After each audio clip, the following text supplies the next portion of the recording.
بسم الله الرحمن الرحيم.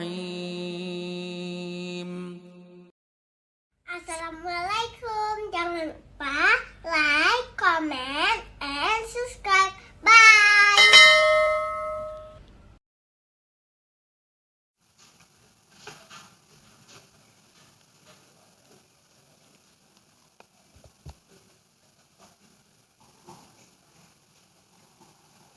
Bismillahirrahmanirrahim.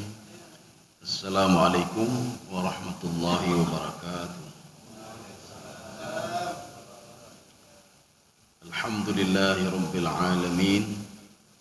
Wassalatu wassalamu ala asyrafil anbiya'i wal mursalin wa ala alihi wa ashabihi ajma'in.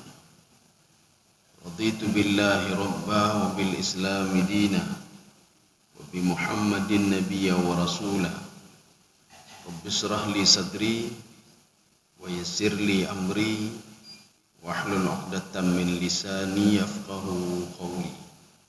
Allahumma ja'al jam'ana hadza jam'an marhuma wa tafarruqana min ba'dihi tafarruqan ma'suma.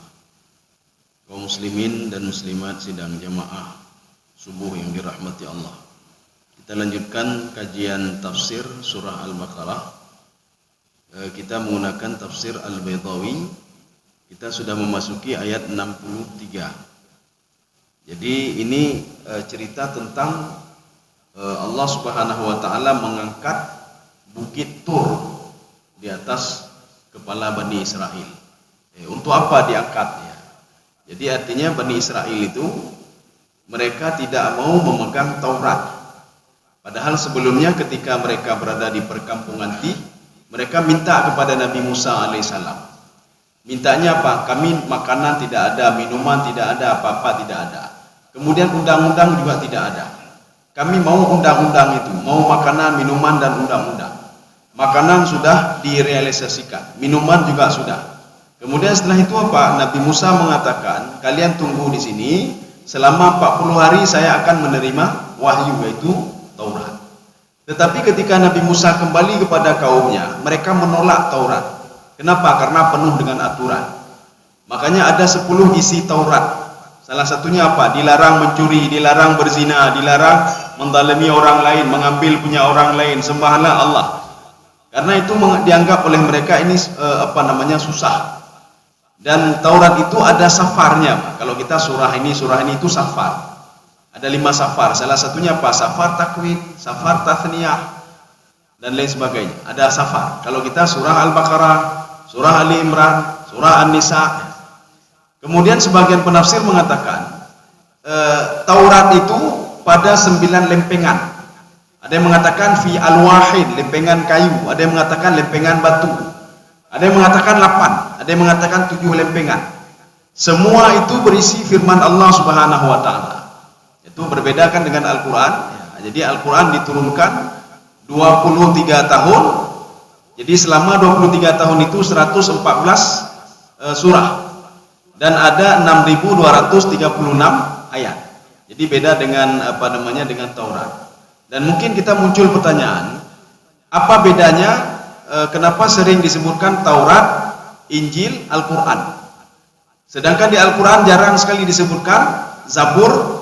Kemudian satu lagi Suhuf Ibrahim, itu jarang disebutkan. Mungkin sekali atau 2 kali. Karena Suhuf Ibrahim dan Zabur itu isinya motivasi beribadah. Jadi tidak ada hukum. Tetapi di dalam Al-Quran, di dalam Injil, di dalam Taurat itu berisi motivasi beribadah, hukum dan sanksi. Kalau tidak melakukan ini sanksinya begini. Ini ada di dalam Taurat, ada di dalam Injil, dan ada di dalam Al-Quran.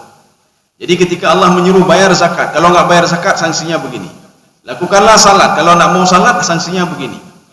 Beribadahlah kamu, kalau kamu patuh saya berikan pahalanya begini. Ya, jadi ini bunyi Taurat, Zabur, Taurat, Injil, dan Al-Quran. Tetapi Zabur tidak, Suhuf Ibrahim juga tidak. Itu cuma motivasi saja, motivasi untuk beribadah. Jadi tidak ada hukum syar'i di situ. Sekarang kita lanjut ayat 63. A'udzu billahi minasyaitonir rajim. Bismillahirrahmanirrahim. Wa id akhadna mitsaqakum wa rafa'na fawqakumut tur khudhu ma atainakum biquwwatin wadhkuru ma fihi la'allakum tattaqun. Sekarang kita pilah-pilah dulu. Jadi yang pertama, wa id akhadna mitsaqakum. Ya, coba di. Dan dalam ingatlah ketika kami mengambil janji dari kamu. Ya, sudah. Ketika kami mengambil janji dari kamu, apa janji? Janji Bani Israel. Bagaimana perjanjian Bani Israel dengan Allah? Bagaimana Allah membuat perjanjian dengan Bani Israel? Perjanjiannya dua. Dalam tafsir At-Tabari, beliau mengatakan Allah ta'budu illallah wa bil walidaini ihsana. Rupanya di dalam Taurat dulu memang sudah ada menyembah Allah dan berbakti kepada kedua orang tua. Itu janjinya. Janjinya tidak boleh menyembah selain Allah. Dan janjinya harus berbakti kepada kedua orang tua. Itu janji. Kalau kita banyak sekali janji. Ketika takbir saja, iftitah itu sudah janji. Inna salati. Kenapa itu janji? Karena inna itu isbat. Isbat itu apa? Menguatkan kalau kita memang berjanji dengan Allah Subhanahu wa taala.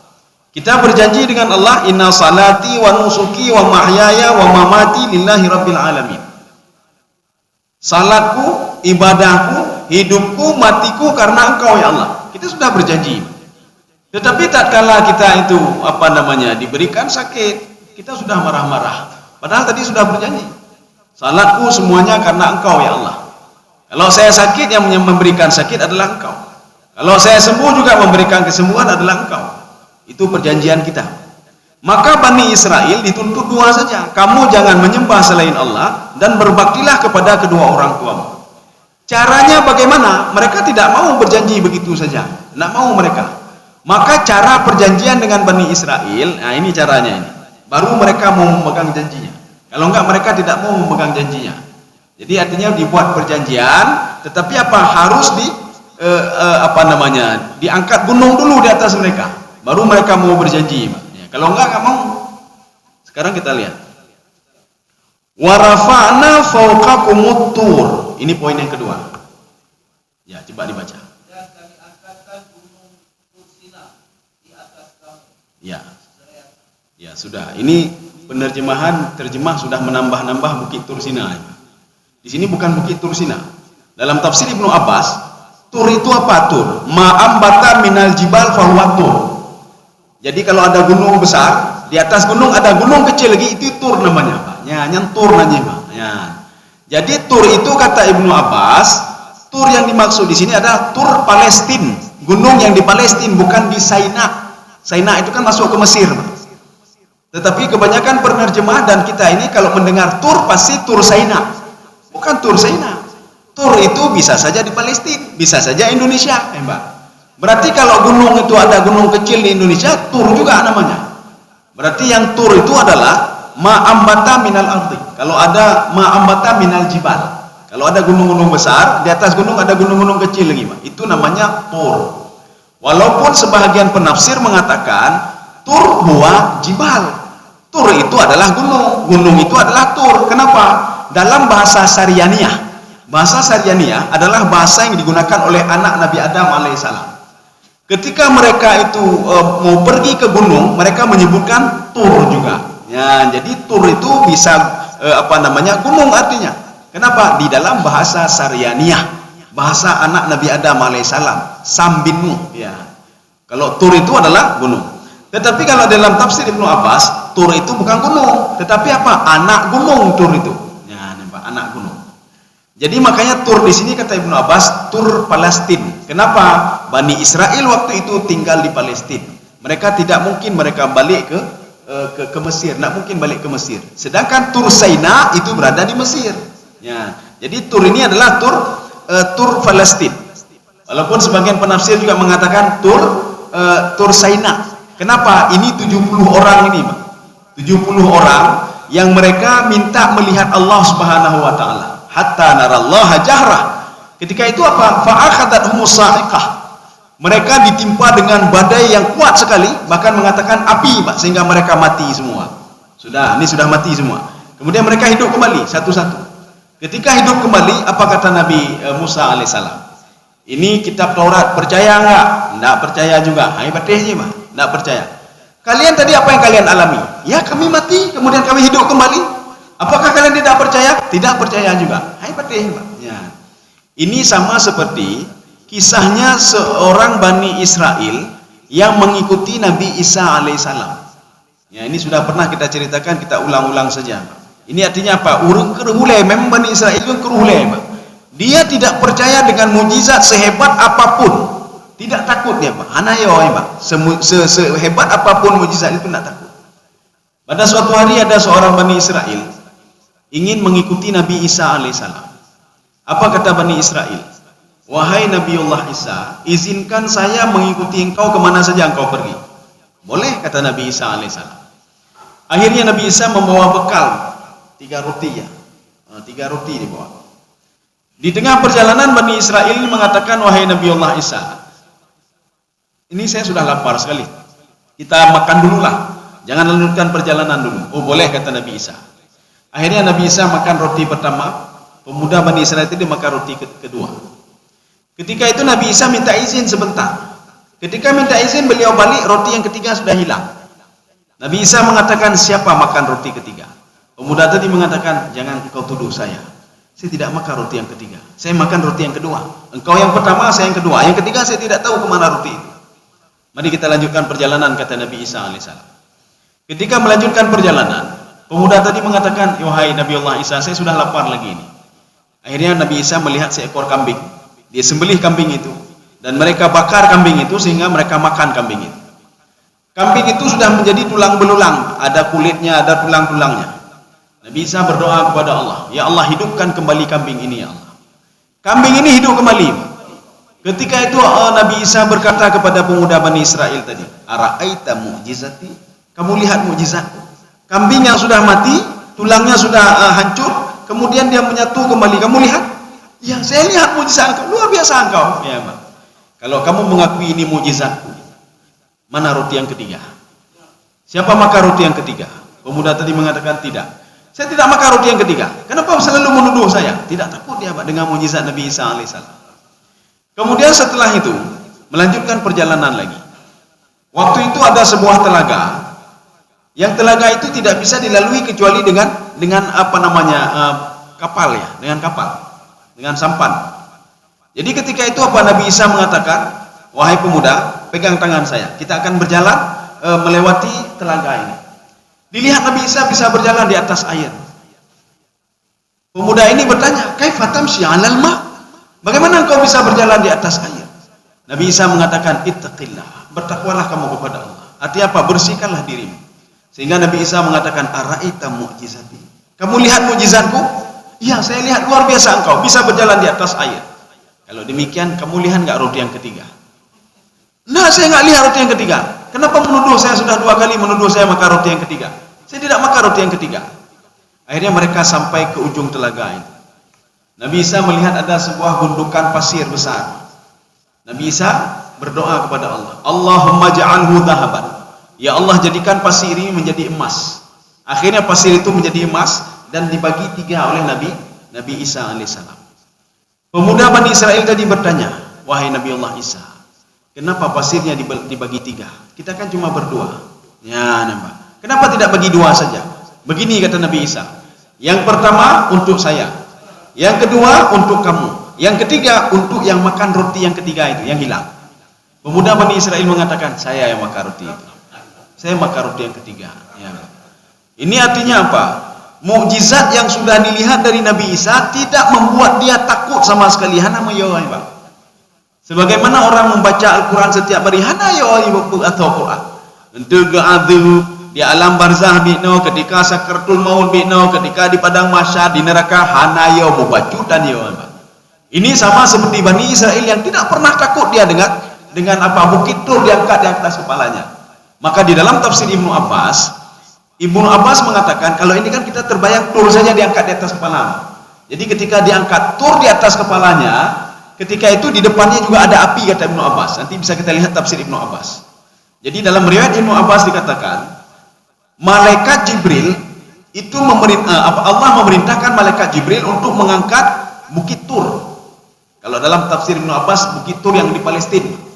Diangkat Bukit Tur, dia letakkan di atas kepala mereka. Setelah itu apa kata Ibnu Abbas? Di depan mereka itu api, apui, sehingga hana menghoblung le, nggak tahu lagi kemana lari. Kalau mau lari, kalau mau lari tidak bisa. Kalau duduk saja maka Bukit Tur itu di atas kepala mereka. Di belakang mereka kata Ibnu Abbas, al-bahrul malihu, rupanya air laut, lagi tsunami ya Pak, air laut di belakang mereka. Sehingga Allah mengatakan, sekarang beriman enggak kepada Taurat? Beriman enggak kepada Taurat? Percaya enggak kepada Taurat? Ya, ini memberikan gambaran kepada kita. Gunung tadi apa? Bencana alam. Diberikan bencana alam oleh Allah, longsor je. Hana netemayang je, kata Allah Pak. Netemayang boh, kata Allah. Hana bateh je, angka begina lagi Bani Israel Pak. Kemudian yang di depan api itu, itu juga menggambarkan Allah memberikan musibah-musibah, Pak. Tutung je. Artinya apa? Kamu sekarang beriman ya. Sudah saya bakar ini, sudah saya musnahkan ini. Sekarang beriman enggak? Percaya enggak? Maka sebagian orang ketika itu kan percaya deh, Pak. Lagi urung gempa ya, Pak. Ya Allah, waktu gempa dengan Allah bagi semayang. Allahu Akbar. Habis tsunami coba lihat.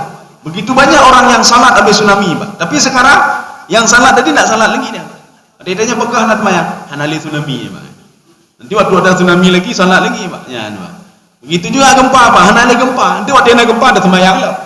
Maka ketika gempa itu orang duduk, la ilaha illallah, ne kena ne kali semayang ne. Waktu gempa kali semayang tanya. Waktu hanali gempa mesti ingatan semayang, Pak. Ya. Begitu juga kita ini, Pak. Artinya apa? Seperti Bani Israel itu merupakan simbol. Kalau di dalam kajian ini namanya semiotik ya. Kajian semiotik. Jadi artinya gunung itu ibarat apa? Bencana itu. Kemudian api begitu juga. Kemudian lautan begitu juga. Ketika air laut dinaikkan atau air sungai dinaikkan ke daratan, Allah ingin mengatakan, ini puasa ya, ini puasa boh. Baik pegang mati le boh, mana Pak? Itu artinya apa? Perjanjian. Ini janji ya. Ini janji kata Allah. Jadi untuk supaya mereka takut maka dinaikkanlah air tuh. Bani Israel bukan satu tapi tiga. Gunung di atas kepala, kemudian di depannya api, di belakangnya itu air laut. Sehingga apa mereka lakukan? Fasajadu. Ini dalam tafsir Sawi, Pak. Dalam tafsir Sawi diungkapkan fasajadu, mereka semua sujud karena takut sekali, Pak. Ini sebagaimana kita juga takut ketika gempanya, ya Allah, maaf kamu, ya Pak. Ini juga yang digambarkan oleh Allah dalam Al-Quran. Ketika satu kelompok berada di dalam kapal pesiar, maksiat dia lakukan di situ. Ada yang salat, ada tidak salat, ada yang main judi, macam-macam yang pupuk, Pak. Tapi ketika kapal itu bergoyang, kata Allah di dalam Al-Quran disebutkan, kemudian air laut itu hampir menenggelamkan kapal ini. Semua yang di dalam kapal keluar semua di dek kapal ini, berdoa semua kepada Allah. La in anjaitana min hadhihi lanakunanna minasyakirin. Kalau engkau selamatkan kami ya Allah, kami akan menjadi orang bersyukur ya Allah, kami akan menjadi orang taat ya Allah, ya Allah. Semua berdoa ya Allah. Tetapi Allah mengatakan falamma najahu, ketika saya selamatkan mereka, mereka lupa kalau pernah berdoa kepada saya. Ya Allah. Angkanya lagi yang ke manusia ya Pak. Di Bani Israel ini Pak.